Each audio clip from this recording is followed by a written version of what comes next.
వేదికను అలంకరించిన రాష్ట్ర ముఖ్యమంత్రి వర్యులు శ్రీ రేవంత్ రెడ్డి గారికి, అలాగే పార్లమెంట్ సభ్యులు విశ్వేశ్వర రెడ్డి గారికి, అలాగే మా గ్లోబల్ స్టార్ రామ్ చరణ్ గారికి, మన విజయ్ దేవరకొండ గారికి, అలాగే డీజీపీ జితేంద్ర గారికి అండ్ డిపార్ట్మెంట్ అండ్ పెద్దలందరికీ, మంత్రివర్యులు గారికి, అందరికీ మీ అందరికీ good evening. CM Revanth Reddy గారితో ఒకరోజు నేను ఫ్లైట్లో వైజాగ్ నుంచి హైదరాబాద్ జర్నీ చేస్తున్నాను. ఆ రోజు ఎందుకో రేవంత్ రెడ్డి గారు నాతో ఒక మాట చెప్పారు, తెలంగాణ రాష్ట్రంలో డ్రగ్స్ లేకుండా చేయాలి అని. ఇది దాదాపు ఒక 9 months బ్యాక్ జరిగిన సంఘటన.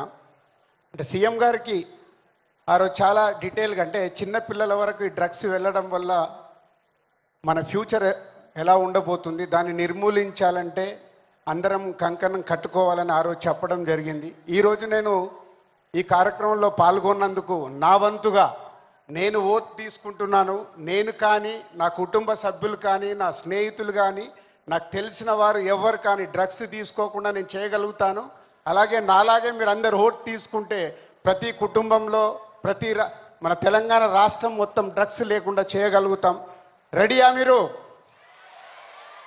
ఇలాంటి అవేర్నెస్ మనకి ఈరోజు అవసరం. ఈ మధ్య మలయాళం ఫిలిం ఇండస్ట్రీలో కూడా ఒక నిర్ణయం తీసుకున్నారు.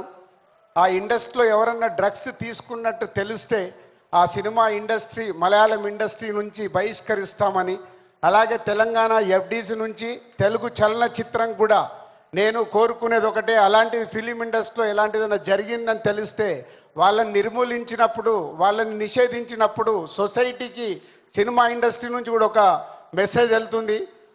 ఎఫ్డీసీ నుంచి డెఫినెట్గా ఫిలిం ఇండస్ట్రీలో మాట్లాడి తెలుగు సినిమాలో కూడా అది పాటించేలాగా చేస్తాం.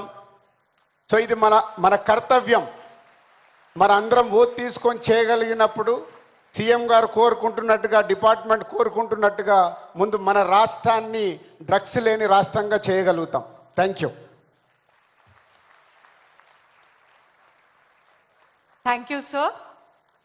Now, it's my pleasure to invite a youth icon who has inspired millions with his social responsibility and unfiltered authenticity, Shri Vijay Devarkonda Garu, celebrated cine actor,